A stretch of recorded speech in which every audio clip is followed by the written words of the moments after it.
शिरडी की उस ठंडी सुबह में द्वारकामाई की चूल्हे से धुआं उठ रहा था। बाबा अपने हाथों से रोटियां सेंक रहे थे और कुछ भक्त शांत बैठकर उनके चरणों में कीर्तन कर रहे थे। बाबा का चेहरा आज कुछ अलग लग रहा था, गंभीर पर दिव्य चमक से भरा हुआ। एक नया भक्त, नाम था गोपाल, कुछ दिनों से शिरडी में रह रहा था। वह हर रोज बाबा के सामने बैठता, पर मन में एक प्रश्न बार बार उठता, क्या वास्तव में भगवान किसी को दर्शन देते हैं? और अगर देते हैं तो किसे? वह बाबा से यह पूछने का साहस नहीं जुटा पा रहा था, पर आज उसके मन में कुछ अलग था।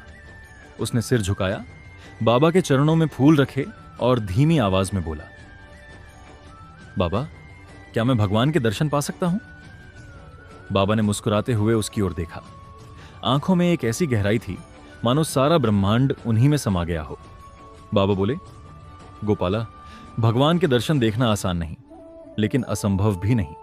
पहले यह समझ ले, भगवान दिखते नहीं, प्रकट होते हैं, और वह भी केवल उन पर जो सच्चे हैं भीतर से। गोपाल ने पूछा, कैसे जानूं बाबा कि मैं तैयार हूं या नहीं? बाबा ने उत्तर दिया, आज रात जब सब सो जाए तब इस दिए को लेकर मंदिर के पीछे वाले बगीचे में जा। वहां तुलसी के पेड़ के पास बैठना। अगर तेरे मन में कोई छल, कोई लोभ या भय बचा होगा तो कुछ नहीं दिखेगा, लेकिन अगर मन शुद्ध हुआ तो तू स्वयं देखेगा कि भगवान किस रूप में तेरे पास आते हैं। गोपाल की आंखें चमक उठीं। उसने बाबा के चरण छुए और बोला, बाबा, मैं अवश्य जाऊंगा। रात आई। शिरडी शांत थी। चारों ओर बस हवा की सरसराहट और कुत्तों की हल्की भौंक सुनाई दे रही थी। गोपाल ने दिया जलाया और धीरे धीरे मंदिर के पीछे पहुंचा।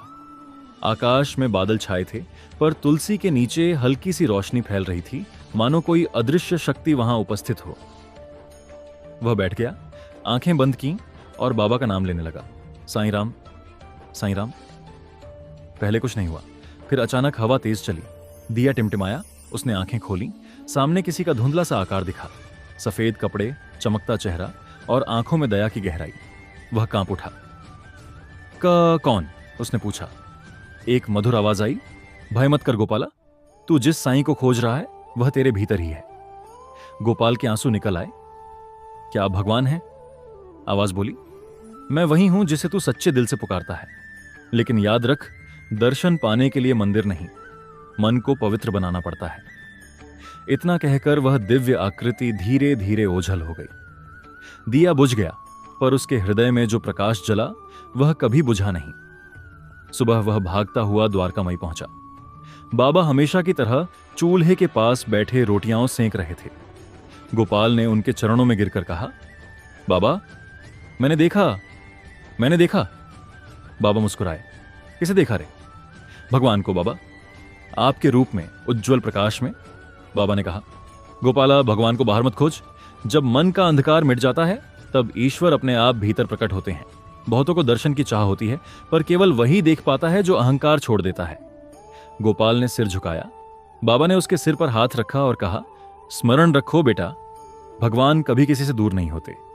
हमारी दृष्टि ही धूल से ढकी होती है। जब मन निर्मल हो जाता है तब संसार में हर दिशा से ईश्वर झलकते हैं। उसी क्षण द्वारकामाई में एक तेज हवा चली। दीवार पर टंगी दिया की लौ अचानक ऊंची उठी, मानो स्वयं भगवान की उपस्थिति का संकेत दे रही हो। सभी भक्तों ने देखा, बाबा के चारों ओर एक दिव्य आभा फैली हुई थी। लोग आश्चर्यचकित होकर एक दूसरे से बोले, आज तो बाबा का चेहरा सचमुच भगवान जैसा लग रहा है। बाबा बस मुस्कुराए और बोले, जो प्रेम से देखे उसे साक्षात दर्शन हो ही जाते हैं।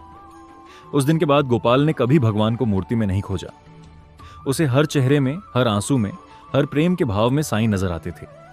और जब भी कोई भक्त बाबा से पूछता, किसे होते हैं भगवान के दर्शन, तो बाबा बस कहते, जिसके मन में छल नहीं और आंखों में प्रेम है, वही पाता है ईश्वर के साक्षात दर्शन। भगवान दूर नहीं, वे हर उस दिल में बसते हैं जो सच्चा है, प्रेममय है और निर्मल है। साईं बाबा का यही रहस्यमयी खुलासा है।